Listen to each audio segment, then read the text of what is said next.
Hi, guys. I hope everyone's doing well. Not sure what time of day it is that you're listening to this, but happy morning, happy afternoon, whatever, and wherever you're listening from. I just wanted to check in. I hope everyone is feeling good as we kind of transition from an astrological point. I know that Mars is in retrograde, which usually it's Mercury and that happens more often, but now it's Mars, so things can feel a little wonky, a little bogged down, and we're also approaching Libra season that starts in a couple days. So I'm hoping everyone is doing amazing, and if you're not, I am sending you all the good vibes, and you'll feel better after listening to this episode because I have a very special guest. His name is Seth Bowman, and Seth is a big ball of positivity and light. And we have had such a great time recording this episode. Seth has a great platform that he uses to really reach out to so many people and to share so much that you could take away. Whether it's like a minute or 2 minutes, it's a short snippet that Seth releases every weekday, whether it's Motivation Monday or Turn It Off Tuesday. I feel like what he says always resonates with me very deeply, and it kind of brings up a lot of things that you might not even realize that you needed to hear. So like I said, we kind of talk through a lot of motivation work and being present and affirmation work and different thought patterns and ways that we can kind of change the words that we use on a daily basis that might inhibit us from living a more positive mindset. So we really get into so much, a lot of Seth's favorite authors and favorite people that he's actually motivated by. So I'm so excited to share this episode with you. And I know at the end he'll announce it, but I want to make sure that I'm saying it here too. His Instagram is Ray of Sethshine. And that's Sethshine, Ray, Ray. And I know you guys will enjoy it. Thank you for listening, and I hope you guys all have a great day. Hi, Seth. Hi, Tim. How's it going? It's going really well. Yeah. Thank you for inviting me here. Yeah, I'm so excited to speak with you. You have the most inspirational energy, and I love seeing your weekday posts on inspiration and affirmations and all these little like life hack things that people can incorporate into their life. So I wanted to speak with you. Thanks, Tim. Oh, I appreciate that so much. I really do. Yeah, I really, really do. Self-betterment, I guess self-improvement has been something I've always been really interested in. And, we're lifelong students of the universe, of the earth. That's us, right? For sure. Usually with all my guests, I start off asking a little bit about their background and kind of what inspired you to take this step into self-empowerment and really sharing your gift with other people. Yeah, well, let's see. I started probably getting into self-improvement in college. I went to a very unique college. I believe you have heard of it. You've heard the stories of Marlborough College, which is an incredible place. It recently actually just merged with Emerson College, so no longer are the 300 students on the hill, but it has changed hands and a new school is taking over the property, which is cool. But anyway, Marlborough College is a very unique, very forward-thinking, very independent school, started by Robert Frost and Walter Hendricks. So basically the whole thing is like bettering yourself and discovering and learning by doing and by talking and by reading and by conversation. That's like the whole basis. So I think that's where I really got into, bettering yourself and learning that.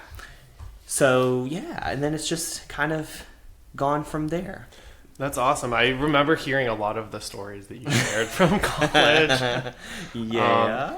And just maybe the different mindset things or just different takeaways that you have learned in school that aren't the typical like class structure courses. Yeah, I think in Marlborough's heyday, which probably would have been like 2005, which is the largest class, which is actually my class. The largest class on campus was like 30 people. So most classes were 8, and then after sophomore year, you enter your junior, senior year with you and the teacher, just a tutorial, you one-on-one.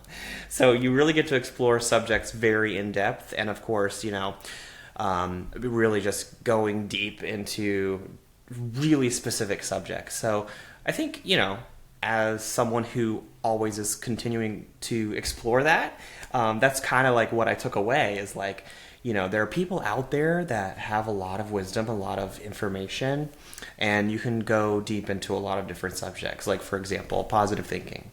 Like, that's a very broad subject, but it can go so far if you just kind of like listen and are patient and meditate on it and keep discovering. And somebody says, oh, have you checked out this person? Have you checked out that person? It's like kind of amazing how far you can go with different subjects. Yeah.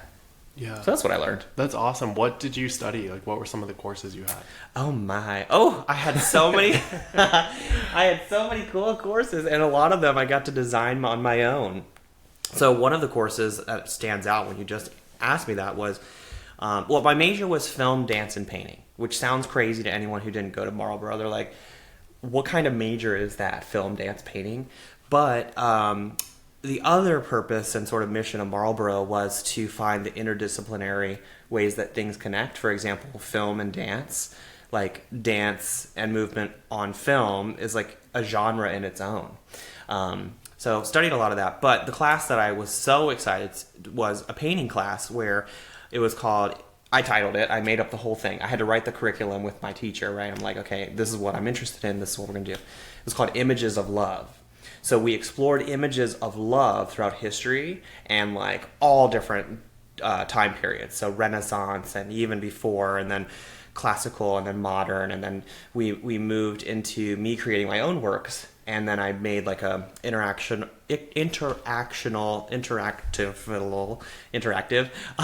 like theater art experience. So I made these huge murals, and then I had dancers like doing like gestural love things, and people would come in and participate and create their own art. And it was just very, very, very cool. So basically, all right, I'll break it down again. So basically, it was a theatrical live art event where you had giant murals that surrounded like a central area that was completely covered in paper. So guests were invited to pick up paper, draw, and create art. Then they would put it in a giant tub of water that was being filmed and projected on another blank canvas that was also surrounding the area. So people would like draw like, 2 people holding hands, or like, I love ice cream, or I'm so happy to be alive. And then it would like go into the water, and you would watch it like drift down. No way. And it was filmed, and then there were dancers in like these giant like Greek-esque toga robe things doing like this wild dancing and stuff. And it was all like 1 hour only, and then everything like shut off and everybody had to leave. So I was like, that's so cool. Yeah, it was pretty cool. That was a really cool class. And you're bringing so many different elements of art together, because I feel like, especially in many curriculums, when in school you don't really know what you want to do, you're kind of like testing everything and pulling out this and that of what you like, and really just kind of creating your own, paving your own path. Yeah. Yep. And that's what Marlboro is all about, is like, creating your own thing. And though it's harder sometimes, but one of the things that they always say is like, Marlboro kids don't go out and get jobs, they go out and make jobs. Like, they figure out what they want to do and like how they want to express themselves with the world. And Marlboro's no longer around, but it is like still something really, really cool, and I definitely take that with me. So yeah, awesome. And it's brought you to where you are today. Yeah, I know. I'm turning 35 next month. Awesome. Look at that. How about that? And that kind of ties in with your Instagram, how you kind of created your own space to share your positive affirmations. If you want to talk a little bit about that and kind of what inspired that, and giving like a little bit of breakdown on your weekday. Yeah. So, I mean, film was like my number one. Ever since I was little, I wanted to have like a talk show. Like talk show. Like it was definitely something I was always interested in. Specifically, just like would like race home and get excited to watch Oprah like all the time. And this is a little bit, personal and like one example. I don't share this with everybody, but here we are on this podcast. I used to like sit in front of the TV like super close during Oprah at my babysitter Susan's house, and I would see Oprah talking to somebody on her little chairs, right? Usually chairs. And then I would see my reflection in the TV, and I would pretend and I would react and I would talk and engage in the conversation as if I was on the show. Right. Like, so I was like imagining myself in this thing. So film, and I got to experiment with like variety show, talk show at school. And it's always been something that's in the works and just wanting to continue to explore that. And of course, we're both in Los Angeles, which is like the place. So my time in Los Angeles have made some really wonderful connections and friends who are just, that's one of the amazing things about LA is people are like, everybody has a project. You know what I mean? Oh my gosh, I am learning how to like weave like hemp baskets underwater so that I can sell them in Bosnia. Like, that's awesome. Wow, good for you. Like, that's so cool. Like, all people have something creative that they're working on here, and they're so supportive. Like, they will not judge you. They will try to connect you with somebody that'll help you. Anyway, long story short, film is like the number one, like, end all be all. But then the pandemic happened. And I started by just sending texts to people every, Monday, Tuesday, Wednesday. I was like, don't get afraid. Like, this is going to be okay. Like, we're here together. I'm here for you, whatever. And started with that. And then I thought, well, why don't I just make like little videos on Instagram for people to see during this tough time? And that's how it started. And then it gained like momentum and gained followers, and people like housewives in Minnesota would say like, oh my gosh, I watch you every morning, and like this makes my day. And one time I posted late on a Monday, and they said, where is Motivation Monday? And they like not texted me, but DM'd me. Right. Yeah, they're like, what the heck? I'm waiting, So it kind of just, evolved from there. So end goal would be, talk show / variety show, comedy situation that has a similar tone. But this is like a way that I could just kind of put little snippets out there each day. Yeah. That's awesome. Yeah. And even with 2020 being crazy, it's kind of throwing curveballs at us left and right. One of my astrologer friends who is also on this podcast kind of said that 2020 for so many people can be really like laying the foundation and kind of creating something else, like the future of what you want to kind of, snowball and manifest. Right. It's throwing us a wave to ride. And it's a tragic wave in a lot of ways, and it's a challenge, and it's heartbreaking, but it also is a time where we can really connect with our own power, because I think this has created a lot of power for a lot of people, because they're realizing what is important. They're realizing what they can do and why their voice matters, and why, we actually have so much to give.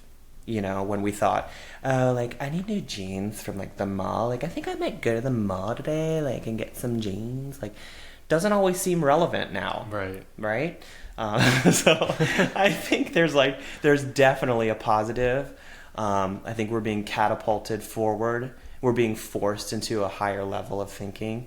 And it's not just an American thing. This is a planet-wide thing. Right. Which also makes me know that it's, for me personally, I believe, when it connects to every human experience, it's all the more urgent that we listen to it. We're all like, as cheesy as it sounds, like we're all holding hands to figure it out together. You know what I mean? Yeah. Whether you're in India, whether you're in South America, whether you're here, the UK, it doesn't matter. It's like everyone has been affected this year. Everyone. Right. Yeah. Awesome. So one of the things that you focus on a lot in your video is affirmation work. So do you want to shed a little light on what affirmations you use, and maybe how some people can incorporate it if they've never done any affirmation work before? Yeah, totally. So affirmation work is really just about self-dialogue. Because whether we're conscious of it or not, we have an enormous amount of dialogue that happens. Probably the majority of our speaking happens in our mind to ourselves each day. And a lot of the time, we're human. We're survivalists. We used to live in the woods, in the caves, and run away from wolves. So we had to kind of have these survivalist techniques. Like, what if this happens? What if that happens? Maybe I'm not fast enough. Maybe I won't have food. Maybe I won't this. I won't have warmth. My family may perish, These are like warning things. Well, we have evolved into creatures where, yes, we have to kind of anticipate obstacles, but we also have to monitor what we say to ourselves.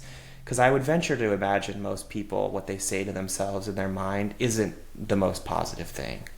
Oh man, I will never be pretty enough to do that. Or, oh geez, like, I could never have money for something like that. Oh my gosh. Or, oh, what if next week I get laid off? There's all kinds of things that we tell ourselves that are not helping anything. They're not building us up. They're not creating more power for ourselves. So affirmation for me is first acknowledging that, like, oh, just came back from a date, right? Maybe he didn't like me because he said that one thing. Well, no, eliminate that. I am beautiful. I am smart. I am intelligent. I am a catch. I have so much to offer the world.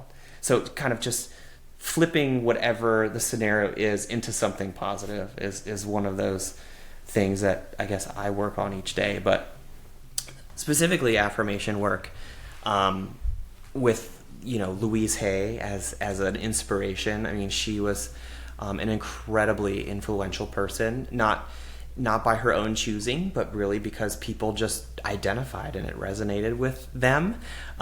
So speaking to yourself, ideally in a mirror, you speaking positive, assertive affirmations about what's happening in your life. I am beautiful. I am smart. I am powerful. I am well. I am content with where I am in my life. Money, success, love finds me. These are things that you can continue to just practice saying. You don't have to make sure it feels real in the moment, but you're planting a seed, as Louise would say. You're planting seeds to help the universe support you in germinating those seeds into something that's reality.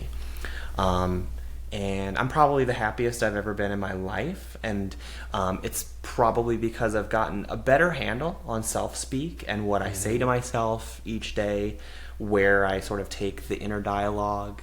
I don't take it to a place of fear, of paranoia, of anxiety, of self-deprecation.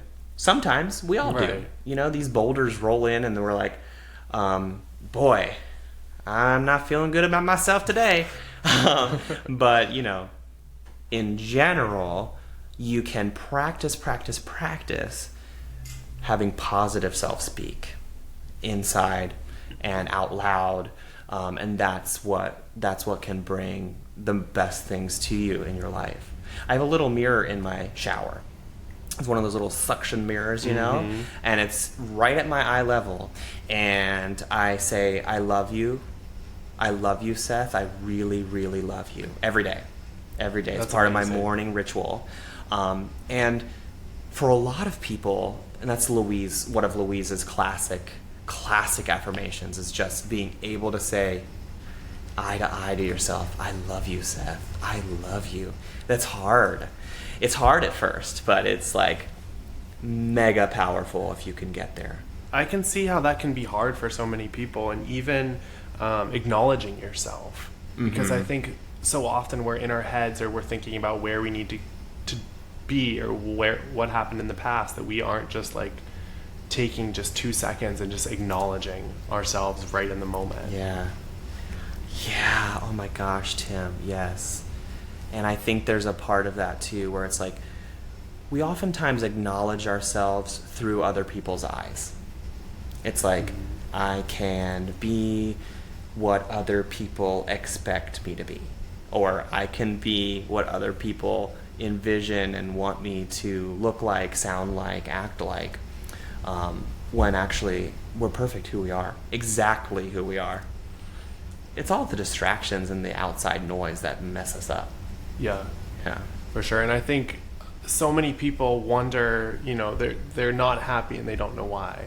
And they don't know how to fix it. So kind of bringing it back to where we started with this, it's really just taking a second to switch your perspective on things. Yeah. We're always looking at what we need and what we can't. That's something I want to transition to in a second, those words. But we're focusing on the negative instead of the positive. And that's a huge thing. Yeah, the negative and accepting the circumstance right where we are, one of my most beloved friends, she'll probably kick me in the behind because I'm telling this, but she has an extremely stressful job, like the most stressful job you can possibly think of. Anyone in this role would be extremely stressed out all the time. And I always am kind of pushing her to reframe the thinking so that eventually a better position comes to her and she doesn't have to do this dang job anymore. Yeah. But sometimes we accept, like, well, this is just my job. This is just how my miserable life has to go. This is what happens to me because I'm this way and that way, and this is just what happens. Well, the more you say that and believe it and buy into it, the more it's going to continue. It's just going to keep going. And like you said, Tim, it's like switching.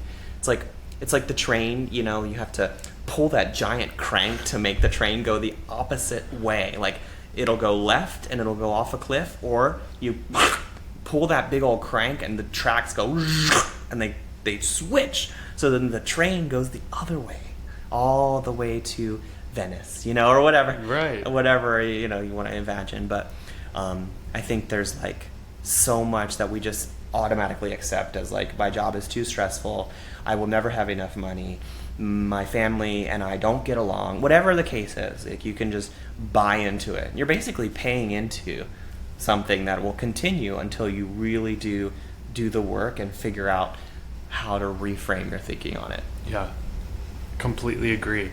And with the words that we say to ourselves, there are certain words, and I know that you've shared these in your videos too, words like can't or shouldn't.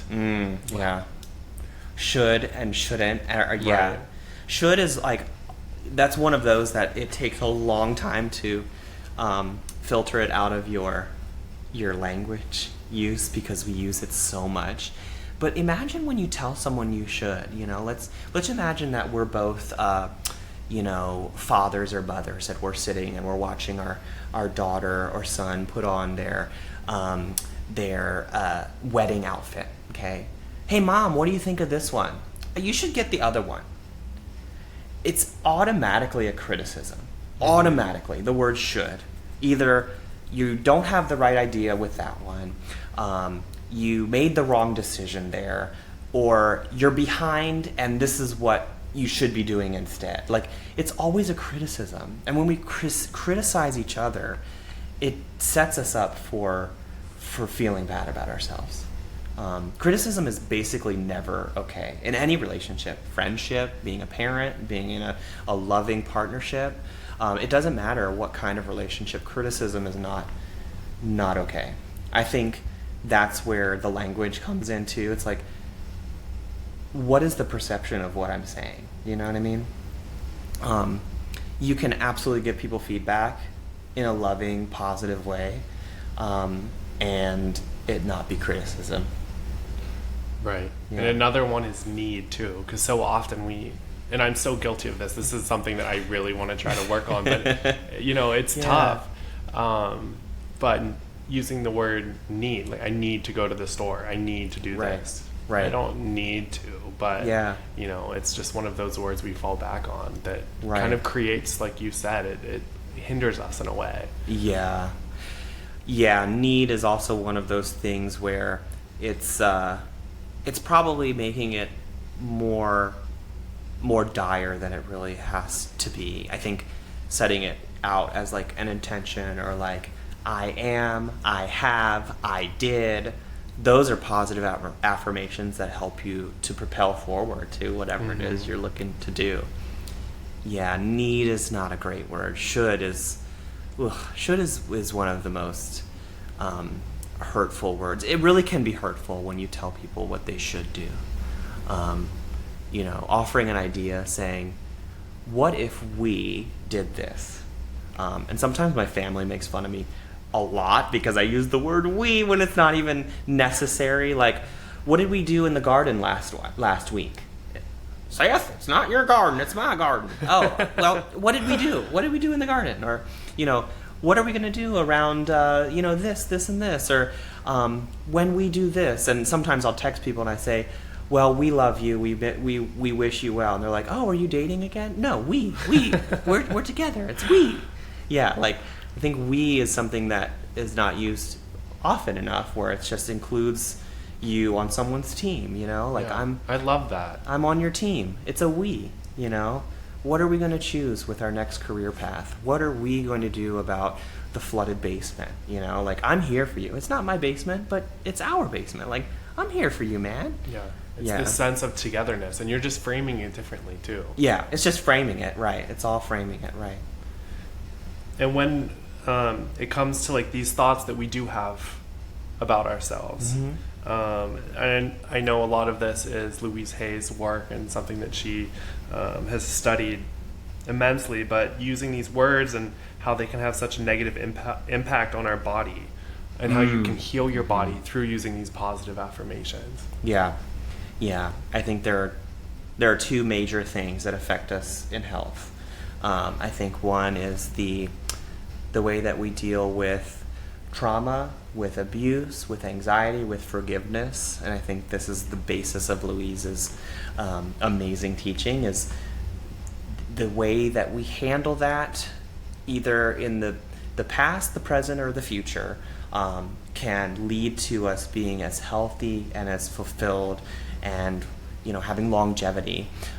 If you're able to really identify those things and work through them, not alone, talk therapy, working through them, whether it's through meditation, yoga, thinking about journaling and writing them down. Everybody has things that they need to work through in their life. So how we handle that and how we deal with that is a health thing. And then number two is the fuel that we give ourselves. People are like, I don't know why I have all these doctors after me because, and they're like in the parking lot of KFC, like having this conversation. And if people love KFC, that's wonderful. That's great. KFC is probably wonderful to eat, but on occasion, right? People don't always consciously think that what they put in their body is going to have any sort of effect on them long term. It's like filling up a car with like gravel. It's gonna eventually not go anywhere. Yeah. So I think there's a ton that people can learn about the food that we eat and like what you put in your body. And for everyone listening, Seth was always my go-to person for any a bunch of different things when it comes to self-care, but for sure food. Do you have any like go-to quick fixes? This is something I'm going to ask again at the end, but anything that people can just like make a quick fix on to completely like change their diet, maybe a substitution or anything you can recommend? Well, I think especially in the American culture, just being mindful of the amount of added sugar that you eat, and I know that's like a whole different topic, but added sugar is going to now pretty much be listed on everything that you purchase or that you put in your body. It doesn't mean you have to go 100% zero added sugar in your first week, but being conscious of it, maybe even writing it down. And then, the more added sugar, the worse off we feel, the worse off we sleep, the worse our head feels at the end of the day after a long days of work. Added sugar is basically has no nutritional value to you. It has no value on your power. It won't help you go anywhere. A dibble dabble dribble is okay a day, but not a lot. Okay, so I think that's the number one thing. And then of course, as you can, continuing to push more frozen or fresh fruits and vegetables into your diet as much as you possibly can, because those are the anti-cancer and those are the anti-inflammatory things that keep us going forever and ever and ever. And I remember you telling me fiber. Yeah. Yes. Which Yes. I'm pro as much fiber in Yeah. my bread as possible. Right. Well, yeah, that's a that's a quick one too. So, your bread, your sliced bread, or any bread that you eat, should have no less than 3 grams of fiber per serving, for sure. Every time I go to the grocery store, and if it's a different chain or something, I always look, and this is something I remember that you taught me, and I'll always make sure that it has at least 3 grams Yeah, of sugar, the 3 or grams. fiber. Yeah. Well, anything that doesn't have fiber in it, again, is not going to have any nutritional value. You know those delicious like crackers and cookies and snacks and ooh, I love this snack. It's my favorite snack. Ooh. Well, if the back says less than a gram of fiber, you may not poop for a few days. I'm just letting you know. We have to stay regular. We have to stay regular. Am I allowed to say poop on your podcast? Oh yeah. Okay. Poop is totally fine. I won't have to hit the explicit button, even though if we do, that's fine too. Or I like to say you won't have a movement in Right. a few days. There's not going to be any movement happening. So when it comes to different misconceptions that you've come across, even with all of your studies, or even just like as a culture, do you see a common thread with like the biggest misconception with affirmations and you know personal wellness in terms of what we've talked about so far? Is there something that people... Yeah, I think that's a great question. I think there's a lot about the sort of wellness, spirituality, healthy living, healthy lifestyle, healthy diet. I think people think it's a separate category. Like my dad always says, "Oh, that's that California stuff." Well, the California stuff is, there's a lot of people in California who really appreciate it and think about it and meditate on it, but it is accessible to anyone. It doesn't mean that in the throes of a personal crisis and losing your job and losing a loved one to COVID, it doesn't mean that in that moment you're like, oh, I guess I just should sit down and meditate. That's not realistic. But what is realistic is these are a lot of the things that you and I are so interested in are thousands of years old, thousands and thousands of years old, and people have been practicing them and developing them for so long. So to think that it's actually separate from like, well, I'm a normal Joe and I just put on NBC every night and I just, go to work and I just suck it up. If that's your reality, it's going to stay your reality, but you can influence yourself with a lot of the things that you and I talk about affirmations, positive thinking, leading with love. Go into every situation with someone with love as the first thing, I think there's a lot of misconception that it's like separate California jargon. The California stuff is like not reachable for a lot of people, but it really actually is. Yeah, no, I totally agree with that. Is there anyone that you've interacted with on your stories, or just even other accounts that you follow, any success stories or... Yeah. I have a friend, and I won't share her identity, but we connected through Instagram, and I've never met her in person, but we've DM'd because of the pandemic and because of the videos and stuff. And she oftentimes will just write me thank yous about what different videos have meant to her in her personal life that week. And she's someone who's going through a ton, and has not had the support with her mental health in her life that she really deserves. But I think, her just kind of listening and being able to think about how to talk to herself differently, how to really start her day differently, has really been encouraging for me. But I'm so happy that these things have helped, and I don't ever want the Instagram to be like, oh, this is me, this is my face, like, I'm so beautiful, like, this is all about me.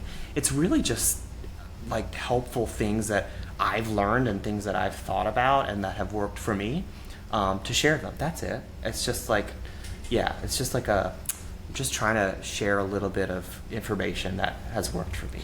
Yeah, and I feel like that's why it's so successful, is because it's authentic.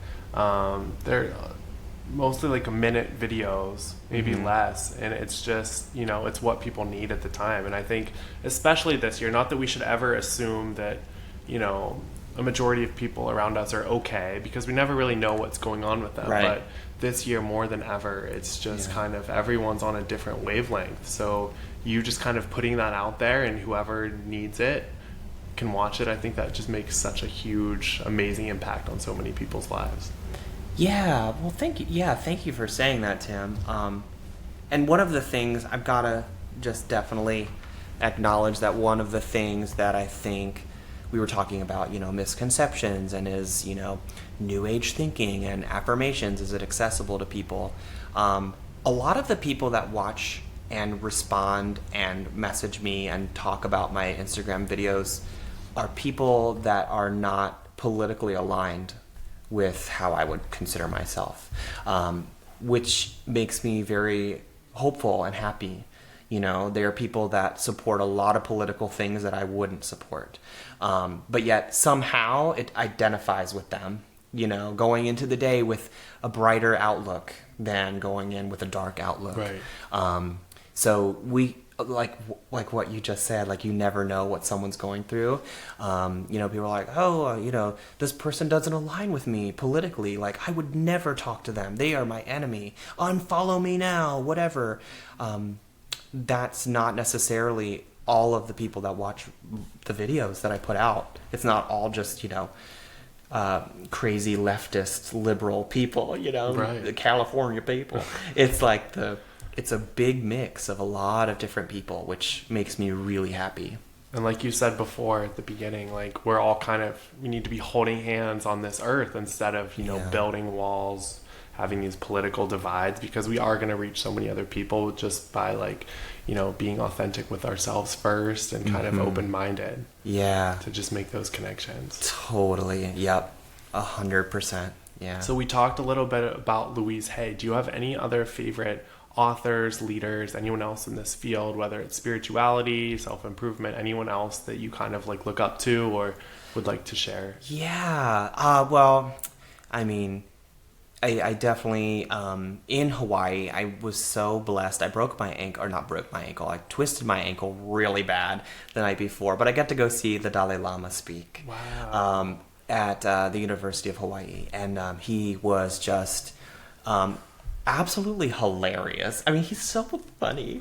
He's so funny. You can YouTube him right now, and you'll start laughing at some of the funny jokes that he tells. But I think his life is one of great adversity in a lot of ways. I mean, he's been, of course, given a lot of comforts because of his appointment to that role and things. But I think his wisdom and his deep, deep, deep curiosity about the human experience really resonates with me. I think his books are incredible. I think his writing is always relevant. My favorite of his is How to See Yourself as You Really Are, because that really helps you to go in and inward. He's just someone that I've always been very appreciative of his life and experiences. And that's awesome that you got to, be there in that moment and see him in person. He's hilarious, yeah. I'll pass on one of the jokes that he said.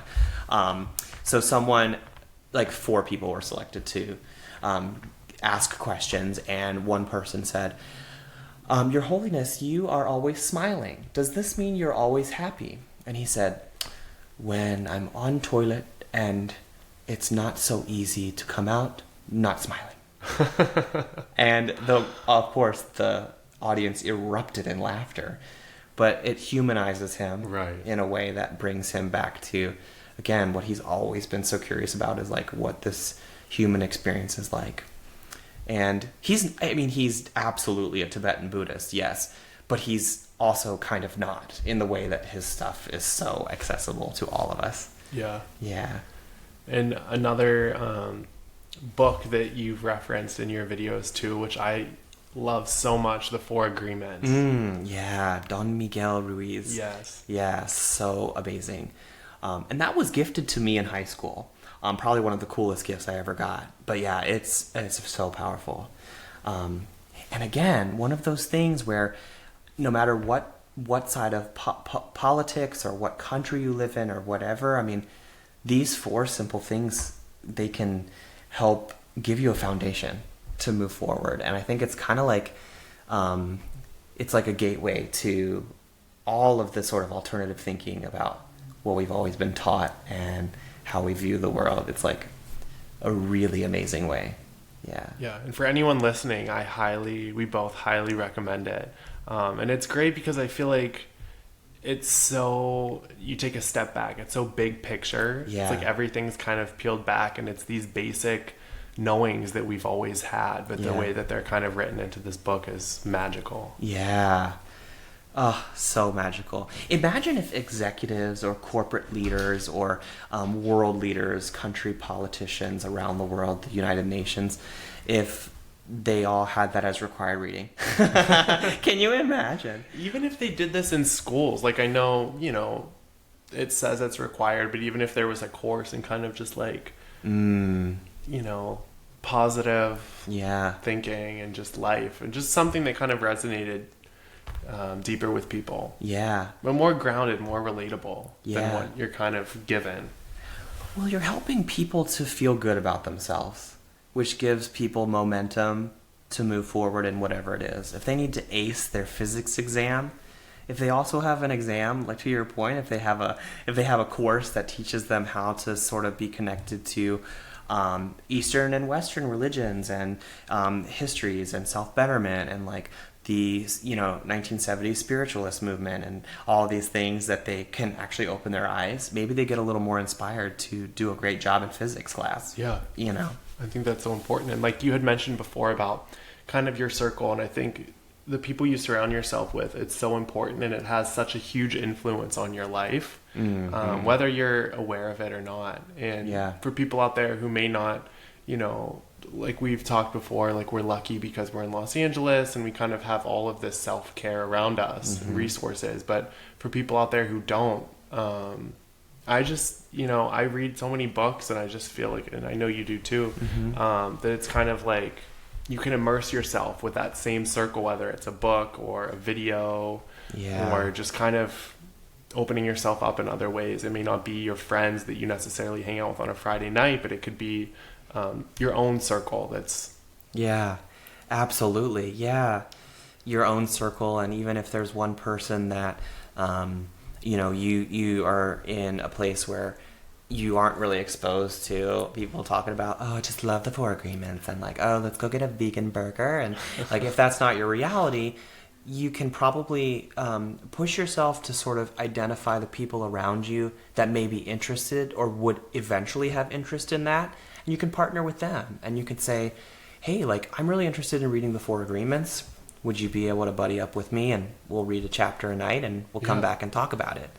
Yeah, you can for sure make a buddy system no matter where you are. A mini book club. Yeah. Oh, heck yeah. So, as you've said, you're a constant learner. So what are you interested in learning about now? Ooh, okay, wonderful.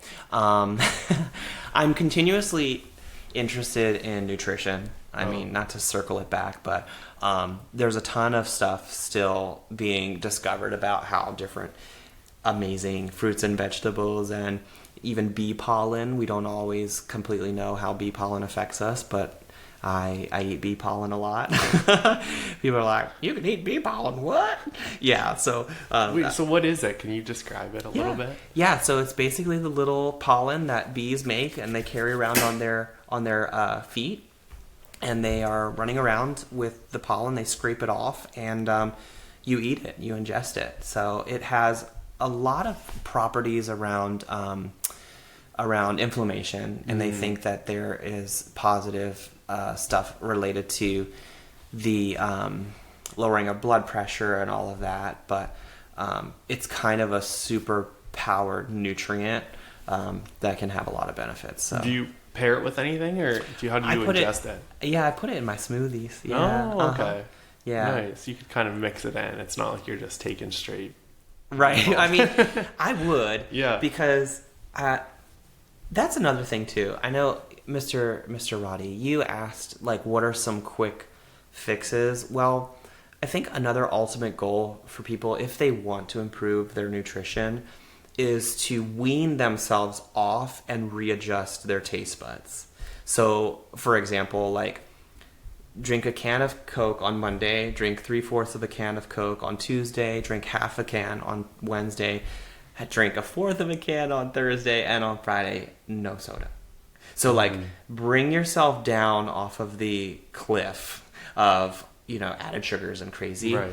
And then you will eventually get to a place where you do not crave it and you don't want it, and it'll taste weird to you. Now, most children in our society, especially, are raised on things that train their taste buds in the opposite direction. Right. But if you want to actually wean yourself down, like at this point, I eat a couple of things that people think are crazy. Bee pollen is one of them. I love the taste of bee pollen. Some people are like, wow, it tastes like bee poop, or it tastes like sandpaper, which it kind of does, but I like it. I think there's like a possibility to actually train your taste buds in the right direction. Yeah. No, I totally agree with that too. I tried with sugar, and I feel like it's worked. I'm more of a savory guy now, so the dips, the cheeses, all that. Yeah. But I totally think that it's kind of what we expose ourselves to. Yeah, exactly. Yeah, it's what you put in your realm of existence. I'm gonna make soda a part of my diet, or I'm gonna wean myself off of soda. Yeah. You kind of like can go either way. Another thing I love is wasa crackers, which basically are as hard as like cardboard, and they kind of look like cardboard actually, but I adore the taste of them. They're super, super good. But ask me 10 years ago, I would have never picked up a wasa cracker. I would have picked up a Cheez-It. Do you dip it with anything, or do you just hummus? Oh, okay. Yeah, hummus with no sugar or anything added in there. Yeah, you get down with that. Yeah, you could. Yeah. I'm a hummus guy for sure. Just be prepared, because wasa have a giant crunch, like a crunch. Yeah, I'll give you a pack you can take home. Trying out a wasa cracker. So you said nutrition. Is there anything else that you feel drawn to? I think the big challenge for me now, and the Instagram is so fun and I really enjoy doing it, but the big challenge for me now is how do I incorporate well-being, mindfulness, and self-betterment to help create an entertaining pilot for this TV show.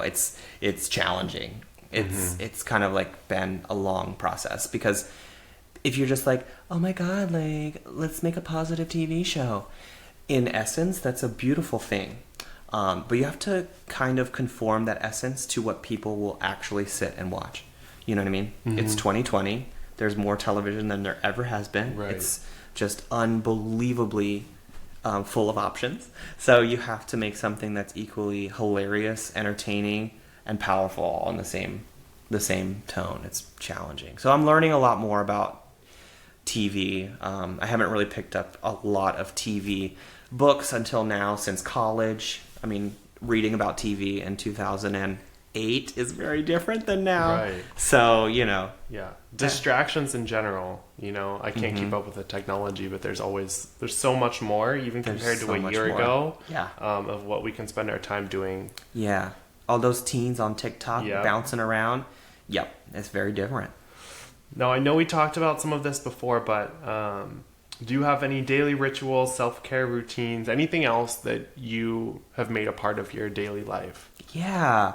One of the things that is super important, and that I would say is like one of the most important daily rituals for me personally, but I think for anyone, is what do you say and what do you do as soon as you wake up? Louise Hay says, say some affirmations before you get yourself out of bed. Even if it's going to be a really rough day, you're stressed out about that phone call with your boss, you're thinking ahead to the rest of the day, you're like, oh my gosh, I have to pay this bill and I don't even know how I'm going to do it. That's your reality. I get it. But don't start your day with something that's going to be, alerting you to the anxiety and to the pressure and the stress. The first thing I do is I wake up and I say, be here now. So good old Ram Dass book. We all love Ram Dass as well. But And then my dog is so excited. Jack is so excited to get up. He's like, oh, my mommy's awake. Like, let's kiss a little bit. And I say, it's breakfast time. And then, and then he knows it's breakfast. We get out of bed, and he bends down and does the whole downward dog play bow thing that most dogs do in the morning. And I kiss him on the head, and I remind him to be here now, and I tell him I love him. We're going to have an amazing day. And then we start our day. That's kind of one of those important things. A lot of people, I really venture to imagine that people wake up to some sort of and they're like, oh, I have to call Carol, right? The first thought of this living, breathing, earthly, beautiful day is, I have to call Carol? Really? I mean, let's try tomorrow to have something a little more about you, a little bit more positive, I think it's possible, no matter what stressful job you have, even if you're, Kamala Harris and the Vice President of the United States, it's, you have the ability to frame your mind from the very beginning you wake up. That's so important too. And I heard someone else recently just say, like, the worst thing you could do is as soon as you wake up, just like be in bed. Yeah. Or just stay in bed. Right. And it's different than if you're doing like affirmation work or meditating, but if you're just kind of like in bed, like on your phone, you're flooded with your emails, your calls, your texts, and that's something else. Do you have like a peaceful ringtone that you wake up to? So I'm so glad you asked, Tim. Basically, I wake up to a song called Passage of Life by Kitaro. And he's like this Japanese string musician. He's like the tiniest Japanese man, but he's like a huge international new age artist. And it's basically waves at first, and then it goes into his like quiet strings and stuff. So it like gently brings me from sleep to the morning. I think an alarm that's like jarring is not necessarily a great idea. Yeah. Yeah. I know. There's that super alarming one that's on the iPhone that you hear that it's like an emergency siren. Yeah. Yeah. So many of those. I can only imagine like starting your day with that. You don't set yourself up for right. The most peaceful, tranquil morning or day. Totally. And also something else, speaking of waking up, a lot of people just accept the fact that they never get enough sleep. I can't do that. I'm someone who like believes in sleep, and I just like cherish sleep. It's like my favorite activity, one of them. And so, getting to bed so that you are able to get enough sleep is something that will completely transform your life. Yeah.